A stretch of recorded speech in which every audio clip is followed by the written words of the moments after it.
Hi అండి, welcome to మన తెలుగింటి రుచులు. ఇవాల్టి ఈ వీడియోలో టిఫిన్ సెంటర్ వాళ్ళు చేసే చట్నీ తయారీ విధానం చూద్దామండి.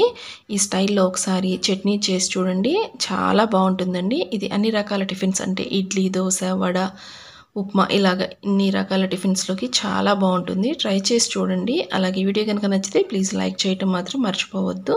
ఇక ప్రాసెస్ చూపిస్తాను. దీనికోసం అయితే అడుగు మందంగా ఉండే కడాయి ఒకటి స్టవ్ మీద పెట్టుకొని 1 స్పూన్ వరకు ఆయిల్ వేసుకోండి. అందులోకి 1 కప్పు వరకు పల్లీలను వేసుకోండి.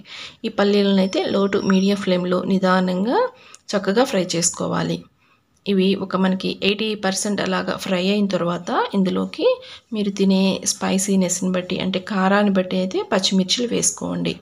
పచ్చిమిర్చిలు కొంచెం ఎక్కువే పడతాయండి, అప్పుడే మీకు టేస్ట్ అనేది బాగుంటుంది. ఇక్కడ చూపిస్తున్నాను కదండి, నేనైతే ఒక 10 వరకు పచ్చిమిర్చిలను తీసుకున్నాను. అలాగే పచ్చిమిర్చిలను కూడా నేను వీడియోలో చూపించిన విధంగా ఇలాగ కట్ చేసి వేసుకోండి. ఇలాగ పచ్చిమిర్చిలు వేగడానికి అయితే పెద్దగా టైం పట్టదండి. 1 నిమిషం అలాగ ఒక 1.5 మినిట్లో చక్కగా వేగిపోతాయి.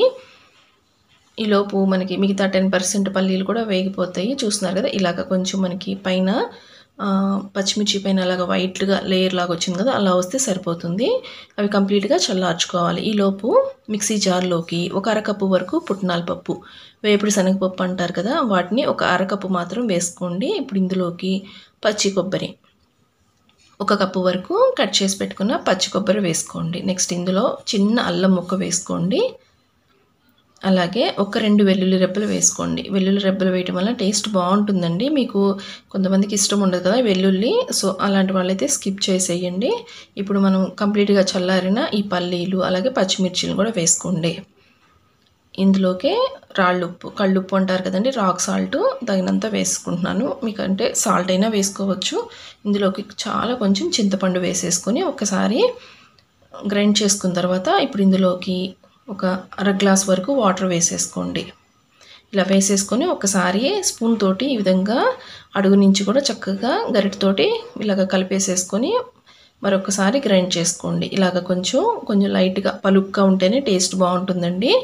ఇప్పుడు ఇందులోకి 1 గుప్పెడు వరకు కొత్తిమీర వేసుకోండి. కొత్తిమీర వేయడం వల్ల టేస్ట్ చాలా బాగుంటుందండి. ఇలాగ ట్రై చేసి చూడండి. ఈ కొలతలతోటి చూస్తున్నారు కదా, ఇలా గ్రైండ్ చేసుకున్న తర్వాత ఇలా గ్రైండ్ చేసుకున్న ఈ చట్నీ మొత్తాన్ని కూడా ఒక గిన్నెలోకి వేసేసుకోండి. ఇలా వేసేసుకున్న తర్వాత లాస్ట్లో ఆ మిక్సీ జార్లో కూడా కొంచెం వాటర్ వేసేసుకొని ఈ విధంగా తొలిపి వేసేసుకోండి. ఈ చట్నీ అయితే కొంచెం లూజ్గానే ఉంటుందండి, కన్సిస్టెన్సీ ఇలాగ నీరు చట్నీ టైప్లో ఉంటుంది. చాలా బాగుంటుంది టేస్ట్ అయితే. ఇప్పుడు ఇలా వాటర్ వేసి కలుపుకున్న తర్వాత పోపు పెట్టేసుకుందాము.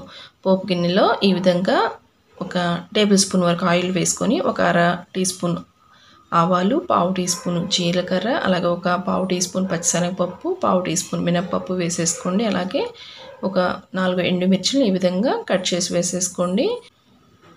ఈ పోపు మొత్తం కూడా మనకి చక్కగా ఫ్రై అయిన తర్వాత లాస్ట్లో కొంచెం కరివేపాకు రెమ్మలు కూడా వేసేసుకోండి. ఇలా కరివేపాకు వేసుకున్న తర్వాత చిటపటలాడుతుందండి. ఆ టైంలో స్టవ్ ఆఫ్ చేసేసి ఈ పోపు మొత్తాన్ని కూడా మనం రెడీ చేసి పెట్టుకున్న ఈ చట్నీలోకి వేసేసుకోండి.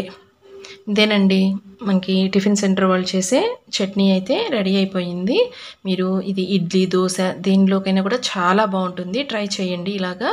అలాగే వీడియో కనుక మీకు నచ్చినట్లయితే తప్పకుండా ఒక లైక్ అయితే ఇచ్చి వీడియోని మీ రిలేటివ్స్, ఫ్రెండ్స్తో షేర్ చేయండి. Thanks for watching.